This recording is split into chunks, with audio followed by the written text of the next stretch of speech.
আমাদের 25শে ডিসেম্বর হয়ে গেল, আজ 26শে ডিসেম্বর। অনেক ছেলে বলল 25শে ডিসেম্বর বড়দিন, একটু উদযাপন হবে।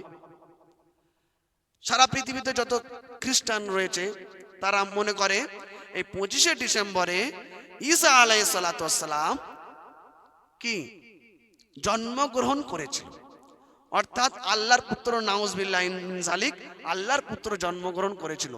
এই ধ্যান ধারণা কেউ যদি রাখে সে মুমিন থাকবে না কাফের হয়ে যাবে? বলুন। সারা পৃথিবীতে যারা 25শে ডিসেম্বর পালন করে এজন্য করে যে আল্লাহর পুত্র 25শে ডিসেম্বরেই এসেছিল। নাউজুবিল্লাহি, সকলে বলি নাউজুবিল্লাহি মিন যালিক। কিন্তু আল্লাহর কোন পুত্র আছে? আল্লাহ তো প্রমাণ করে দিয়েছেন, তার পরিচয় দিয়ে দিয়েছেন। আল্লাহর পরিচয় চারটি। কটা? আল্লাহ রাব্বুল আলামিন বলেন, কুল হুয়াল্লাহু আহাদ, হে নবী আপনি বলে দিন আমি এক, আমার কোনো দ্বিতীয় নেই, আমার কোনো শরীক নেই, আমার কোনো সমতুল্য নেই। আল্লাহুস সামাদ, আমি কারোর মুহতাজ নয়, আমি কারো মোকাবেক্ষী নয়। সারা পৃথিবীর সমস্ত মখলুকাত আমি আল্লাহ আমার মোকাবেক্ষী, আমি কারোর মোকাবেক্ষী নয়। আল্লাহ আল্লাহ কারোর মোকাবেক্ষী নন। লাম ইয়ালিদ ওয়া লাম ইউলাদ, আমি কাউকে জন্ম দিইনি আর কেউ আমাকে জন্ম দেয়নি। আমি আল্লাহ পাক সবাইকে সৃষ্টি করেছি, আমি আল্লাহ জন্ম দিইনি, আমাকে কেউ জন্ম দেয়নি। আল্লাহ পাক বলেছেন আমাকে কেউ জন্ম দেয়নি, আমি কাউকে জন্ম দিইনি, অর্থাৎ আমার কোনো পিতামাতা নেই, নাউজুবিল্লাহি মিন যালিক, আমার কোনো আওলাদ সন্তান নেই। আমি অনিলাল আল্লাহু আল্লাহ, আমি একমাত্র আল্লাহ, লা শারীকা লা, আমার কোনো শরীক নেই, আমার কোনো সমতুল্য নেই, আমার কোনো অংশীদার নেই। কি নেই? আর যারা 25শে ডিসেম্বর পালন করছে তারা কি বলছে? যে আল্লাহর পুত্র এই দিনে এসেছিল। আচ্ছা, একজন মুসলমান সে হয়তো বলছেন আল্লাহর পুত্র এই দিনে এসেছিল, কিন্তু ওদের সাথে আনন্দটা ভাগ করে নিচ্ছে। বলুন, এ মুমিন থেকে মুশরিক হতে পারে কি পারে না? কারণ বিশ্বনবী বলেছেন এমন একটা সময় আসবে, ওই কানা দাজ্জাল, যেটা হাদিসে আমরা পড়ে থাকি, শুনে থাকি, কিয়ামতের আগে কানা দাজ্জাল আসবে। কানা দাজ্জালে বিশাল শক্তি হবে। এই গাছগুলো আঙ্গুলের ইশারায় তুলে নিয়ে উড়িয়ে দেবে গাছগুলো, চোখের পলকে এসে এখান থেকে আর এক প্রান্তে চলে যাবে। আল্লাহ রাসূল বলে ওই কানা দাজ্জাল আসার আগে দুনিয়াতে কুচি কুচি কুচি কুচি দাজ্জাল ভরে যাবে। কুচি কুচি দাজ্জাল কি ভরে যাবে? এর মানে কি? তুমি অপরের আনন্দে যখন নিজের ভিতরে ভাগ করে নেবে, তো তুমি একটা কানা দাজ্জালের আসার আগে তুমি নিজেই দাজ্জাল হয়ে যাবে। 25শে ডিসেম্বর তারা পালন করে আল্লাহর পুত্র জন্ম নিয়েছে, নাউজুবিল্লাহি মিন যালিক। একজন মুমিন মুত্তাকি মুসলমান সে কখনো এই ধ্যান ধারণা রাখতে পারে না, জবান থেকে না বললো তাদের সাথে গা ভাসাতে পারে না, 25শে ডিসেম্বর আনন্দ করতে পারে না।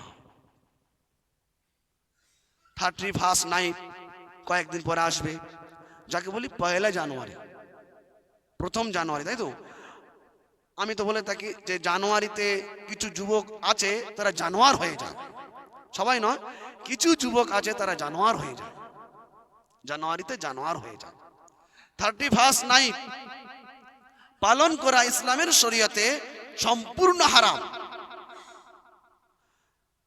যে নাইট 12টার আগ মুহূর্তে ঘড়ির দিকে যখন তাকাবেন সব 0000 হয়ে যাবে, মিনিমাম 6টা 0 তো হবেই, ঘড়ি সব 0000 হয়ে যাবে। আল্লাহ পাক এখান থেকে বোঝাচ্ছেন, বান্দা তোর পিছনের তোর কতগুলো 0 হয়ে গেছে সেই হিসাবটা তুই কর। তুমি বলছো কি আমাকে 31st নাইট পালন করার জন্য 12টা পর্যন্ত আমাকে জাগতে হবে। আল্লাহ বললেন তোর নাইটের অত প্রয়োজন? আমি তো 365টা নাইট দিয়ে দিয়েছি রে বান্দা, তোর নাইটের অতই প্রয়োজন? তুই নাইট জাগবি, আমি আল্লাহ পাক তোকে নাইট দিয়ে দিয়েছি। 31st নাইট পালন করার জন্য তোকে 12টা পর্যন্ত জাগতে হবে, আর আমি এমন নাইট দিয়েছি 12টা পর্যন্ত জাগতে হবে না। তোর শরীর অসুস্থ, 1 ঘন্টা তুই জাগবি যাতে নাইটটা তুই তোর জিন্দেগিতে আনতে পারিস। মাগরিবের পর থেকে আমি আমার নাইট শুরু করে দিয়েছি, 1 ঘন্টা তুই ইবাদত করে নে। 1000 বছর ইবাদত করলে যে সওয়াব হয় সেই সওয়াব তোর আমলনামায় ঢুকে যাবে। জোরে বলি সুবহানাল্লাহ। 31 নাইট নয়, তোমার জন্য আমি আল্লাহ পাক নাইট রেখেছি মুমিন মুত্তাকি মুসলমানদের জন্য। কোন নাইট? ইন্না আনজালনাহু ফি লাইলাতিল কদর। আমি এমন একটা রাত রেখেছি, এমন একটা নাইট রেখেছি যে নাইটের নাম হলো, যে নাইটের রাতের নাম হলো কদরের রাত। এই কদরের রাত যদি তুমি একটুখানি ইবাদত করে নাও, মাগরিব থেকে যদি তুমি এশা পর্যন্ত ইবাদত করে নাও, সারা রাত তোমাকে জাগতে হবে না। 1 ঘন্টা তুমি যদি ইবাদত করে নাও, আর কদরের রাত যদি তোমার ভাগ্যে মিলে যায়, 1 বছর নয়, 2 বছর নয়, 1000 বছর ইবাদত করার সওয়াব তোমার আমলনামায় লিখে যাবে, কেউ ঠেকাতে পারবে না। আমি নাইট দিয়ে দিয়েছি, শুধু কদরের রাত এখানে শেষ নয়, আমি আরো নাইট দিয়েছি। আর 1 মাস 9 দিন পরে সেই নাইটটা আপনারা পাবেন। আজ রজব মাসের 5 তারিখ, আর 1 মাস 10 দিন পরে সেই নাইটটা পাবেন। নিসফে মিন শাবান, বিশ্বনবী বললেন শাবান মাসের মধ্যমতম রজনীর রাত আমি নাইট দিয়েছি, শাবানের নাইট। এই নাইট তুমি পালন করবে, ভাগ্য পরিবর্তন হয়ে যাবে, রহমত তোমার উপরে বর্ষণ হবে, বরকত তোমার উপরে নাজিল হবে, করুণা আমি আল্লাহ পাক খাস করে তোমার চতুর্দিকে ছড়িয়ে দেব, তোমার জিন্দেগি সোনায় সোহাগা হয়ে যাবে। আমি তোমার জন্য এত সুন্দর নাইট রেখেছি, আর তুমি কেন 31 নাইট উদযাপন করবে বলো বান্দা? তোমার জন্য এটা নয়। বলে হুজুর আপনারা বোঝেন না, আপনারা শুধু এই করো, এই করো, এই করো, আপনারা কি দুনিয়া বোঝেন? বলে কেন না, বলে আপনারা কি দুনিয়া বুঝবেন? কলকাতায় একজন মুফতি সামাইল নাদবি, যারা মোবাইলে দেখেছেন, সারা বিশ্বের এক ডিবেটে পাগল করে দিয়েছে। এক ডিবেটে বলে মুফতিরা কি ইংরেজি বলতে পারে, এমন ইংরেজির ওয়ার্ড ব্যবহার করেছে। ভারত বিখ্যাত বলিউডের বাদশা জাভেদ আখতার সেই ইংরেজির ওয়ার্ডগুলো প্রথমে বুঝতেই পারেনি, অর্থাৎ জাভেদ আখতার 24 ঘন্টা অনর্গল ইংরেজিতে কথা বলেন সারা পৃথিবীতে। মুফতি সামাইল নাদবি তিনি এমন ইয়াং যুবক ছেলে, এখনো বিবাহ করেনি, এমন এমন ইংরেজির ওয়ার্ড ব্যবহার করেছে। বলছে মুফতি সাহেব,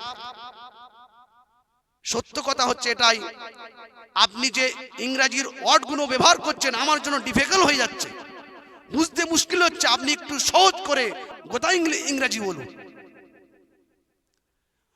জাভেদ আখতার সে বলছে আমি মুসলমান কিন্তু আমি ধর্মকে মানি না। কি? তা মুফতি সামাইল নাদবি ভারতবর্ষের তাবড় বুদ্ধিজীবীদেরকে নিয়ে তিনি ডিবেট করেছেন কলকাতায় 3-4 দিন আগে।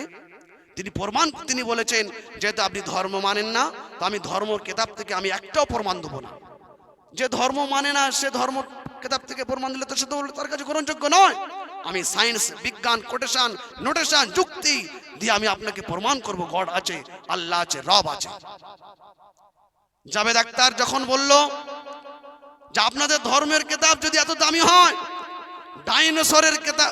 ডাইনোসরের কথা নেই কেন?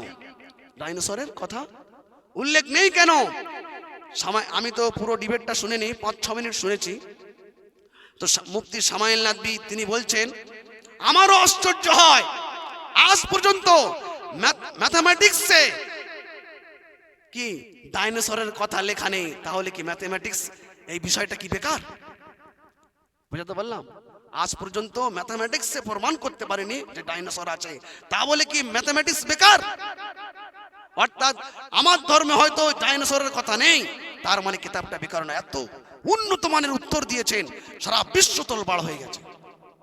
তাহলে ওলামারা দুনিয়া বোঝে না এমনটা নয়, দুনিয়া বোঝে, আপনাদেরকে বুঝতে দেয় না, তাই আপনারা বুঝতে পারেন না। দুনিয়ার জন্য এত পাগল কেন? কেন আল্লাহর দিকে আসছেন না? কেন নবীর সিরাতের দিকে আসছেন না? কেন নবীর তরিকার দিকে আসছেন না? কেন নিজের সন্তানগুলোকে দিনদার বানাচ্ছেন না? নিজের সন্তানকে দ্বীনি শিক্ষা দিচ্ছেন না? নিজের কন্যাকে দ্বীনি তারবিয়াতি কেন দিচ্ছেন না? শুনে রেখে দিন, এই সমস্ত সন্তানের অভিভাবকগুলোকে আল্লাহ পাক কিয়ামতের মাঠে তার আদালতের সামনে আল্লাহ পাক দাঁড় করিয়ে দেবেন। বলো, তুমি তোমার ছেলের জন্য সব কিছু করেছো, কেন দিনের ইবতিদায়ী ভিত কেন তার কলিজার ভিতরে ঢোকাওনি? কেন বলো? কেন শরীয়তকে সে বোঝেনি? শরীয়তকে না বুঝে কেন সে পয়লা জানুয়ারি 31 নাইট কেন উদযাপন করেছে বলো? কেন সে 25শে ডিসেম্বর উদযাপন করেছে বলো? খেতে তোমার হবে, ইসলামে বাধা নেই। 4টে বন্ধু মিলে রান্না করে খাবে, ইসলামের বাধা নেই। 4টে বন্ধু মিলে কেক কেটে খাবে, ইসলামের বাধা নেই। কিন্তু এই সময় শিরোধার্য করা, এই জানুয়ারি 1, 2, 3, 4, 5ই করতে হবে, পয়লা জানুয়ারিতেই করতে হবে, 25শে ডিসেম্বরেই খেতে হবে, এটাই ইসলাম নিষেধ করছে। খেতে তোমাকে নিষেধ করা হয়নি ভাই। এই জন্য সোনার ভাইরা, প্রিয় নবী সাল্লাল্লাহু আলাইহি ওয়াসাল্লাম যে রাস্তা দেখিয়েছেন, যে তরিকা দেখিয়েছেন, যে সিস্টেম বলে দিয়েছেন, একমাত্র সেই সিস্টেমের, সেই তরিকায়, সেই রাস্তায় একজন মুসলমানের কামিয়াবি রয়েছে। সেই রাস্তা ছাড়া আর কোনো পথ এবং মতের এবং রাস্তায় কামিয়াবি নেই। কি ভাই আমি বোঝাতে পারলাম? এই জন্য আমাদের সকলের উচিত যে আল্লাহর দরবারে এসে মাথা নত করা।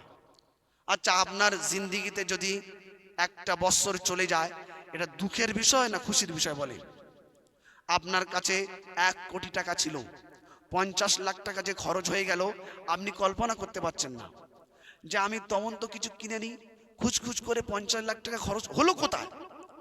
একটা প্রপার্টি কিনেছি, একটা দোকান কিনেছি, একটা জায়গা কিনেছি, থোক হিসাব আছে, আলাদা বিষয়। থোক হিসাব আছে যে আমি 50 লাখ টাকার একটা জায়গা কিনেছি, পরে এই জন্য 5 বছর পরে এটা আবার ডবলে বেচবো, আলাদা বিষয়। কিন্তু 50 লাখ টাকা আপনার কাছ থেকে খরচ হয়েছে অল্প অল্প অল্প অল্প করে, কোনে আপনি কাজে লাগাতে পারেননি, দুঃখ হবে না খুশি হবে বলে? তাহলে আমাদের জিন্দিগিতে আর যা চলে গেছে গেছে, আরো একটা বছর চলে গেল, একটা বছরের হিসাব আমার কাছে নেই, আছে? একটা বছরে আপনি কত নেক কাজ করেছেন, কত ভালো কাজ করেছেন, কত তাসবিহ, তাহলিল, জিকির, আজকার, কত ওয়াক্ত নামাজ পড়েছেন, সেই হিসাব কি আমাদের কাছে আছে? তাহলে হিসাব যখন নেই, বে হিসাবে আমার জিন্দিগিতে একটি বছর চলে গেল, দুঃখের বিষয় তো। দুঃখের বিষয় কি নয় যে আমার জিন্দিগিতে একটা বছর চলে গেল, আল্লাহ একটা বছরে আমি কি গুনাহ করেছি জানি না, তোমার কটা হুকুম ছেড়েছি সেটাও মনে নেই খোদা, আমি কি কি হারাম কাজে ঢুকেছি, কি কি হারাম খেয়েছি সেটাও মনে নেই খোদা। আল্লাহ পিছনের 1 বছর জিন্দিগি আমার কাছ থেকে হারিয়ে গেল, ফুরিয়ে গেল, চলে গেল। আল্লাহ এই 1 বছর তুমি আমাকে ক্ষমা করে দাও, আর সামনের যে হায়াত তুমি দিয়েছো আল্লাহ, নতুন বছর যেটা পেয়েছি, এই নতুন বছরটা যেন আমি দিনের উপরে এই পুরো বছরটা চালাতে পারি, নিজের জিন্দিগিকে পরিচালিত করতে পারি, আল্লাহ সেই তৌফিক দাও। এটা যদি বলতেন, এটা আপনার জন্য শিরোধার্য ঠিক ছিল। যারা রোম দেশীয়, রোমের মানুষরা যে মূর্তিকে পূজা করত, সেই মূর্তির নাম হলো জানুস। মোবাইলে গিয়ে সার্চ করবেন আজ, JANUS, জানুস। এই মূর্তিকে তারা পূজা করত। এছাড়া আর অনেক মূর্তিকে তারা পূজা করত, কিন্তু তারা ভাবতো সব থেকে দামি মূর্তি, আমার জিন্দিগি বাঁচানো, আমার জিন্দিগি সুন্দর বানানো দেবতা হলো এই জানুস দেবতা, JANUS, জানুস। মোবাইলে সার্চ করবেন, দেখবেন দুদিকে মাথা, পিছন দিকে তার একটা মুখ, সামনের দিকে একটা মুখ। তারা যখন বছর শেষ করত, পয়লা জানুয়ারি আসতো, ঠিক 31 নাইট, রাত 12টার আগে আগে ওই মূর্তির কাছে গিয়ে তার ভক্তরা পিছনের দিকে গিয়ে বলতো যে একটি বছর আমি তোমার ইচ্ছায় ভালো করে পার করালাম, তোমার ইচ্ছা কি ভালো করে পার করালাম। 12টা যেই বাজবে, সামনের মুখের দিকে এসে তার ভক্তরা বলতো, তার জানুসের ভক্তরা এসে বলতো, এই সামনে যে নতুন বছর পেয়েছি, এই নতুন বছরে বাঁচানোর মালিক হলো তুমি, তুমি দেবতা, ভালো রাখনেওয়ালা হলো তুমি, তাই এই নতুন বছরে আবার যাতে আমি ভালো করে জিন্দিগি গুজরাতে পারি, সে ব্যবস্থা তুমি করে দাও। এই বলে তারা জানুস দেবতাকে পূজা করে। জানুস দেবতা কি করে? পূজা করে। আসলে এই জিন্দিগির মৌতের মালিককে, ভালো খারাপ রাখনেওয়ালার মালিককে, রোগ দেনেওয়ালা মালিককে, সেই রোগ থেকে আবার শেফা করানোওয়ালা মালিককে। তাহলে আল্লাহ যদি হয়, তাহলে ওদের সাথে তো আমরা অ্যাডজাস্ট হব না। ওরা জানুস দেবতার কাছে এসে নত জানু হয়ে বলে, আমার ভালো মন্দ সবই তোমার হাতে, আমার বাঁচানোর মালিক তুমি, আমার হেফাজত করানোওয়ালা তুমি, সব কিছু তুমি। তাহলে আমরা ওদের সঙ্গে যদি গা ভাসিয়ে দিই, হয়তো আমরা পূজা করছি না, কিন্তু একটা সাপোর্ট ওদের পক্ষে হলো কি হলো না? মানে বলুন, যে চুরি করছে, আমি হয়তো চুরি করিনি, হ্যাঁ আমি চুরি করিনি, কিন্তু আমি ওই চুরির মধ্যে একটু গাঁট দিয়েছি। গাঁট কি দিয়েছি? গাঁট দিয়েছি। তাহলে কি সেই চোরের মতন আমি চোর হলাম কি হলাম না?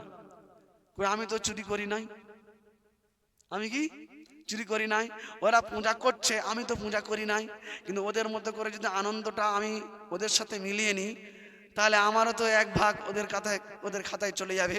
অর্থাৎ আল্লাহ পাক বলবে, তুই যে বলেছিস ইয়াকা না'বুদু ওয়া ইয়াকা নাস্তাইন, আল্লাহ তোমারই ইবাদত করি, তোমারই কাছে সাহায্য প্রার্থনা চাই। বান্দা নামাজে দাঁড়িয়ে বলেছিস, আর নামাজের পরে গিয়ে বলেছিস আমি সাহায্য চাই অমুকের কাছে, ইবাদত করি অমুকের কাছে। এই যে সোনার ভাইয়েরা, আমরা সকলে প্রিয় নবী সাল্লাল্লাহু আলাইহি ওয়াসাল্লামের তরিকা মেনে চলবো, আর কোনো পথ এবং মত মেনে চলবো না। বলে ইনশাআল্লাহ। আল্লাহ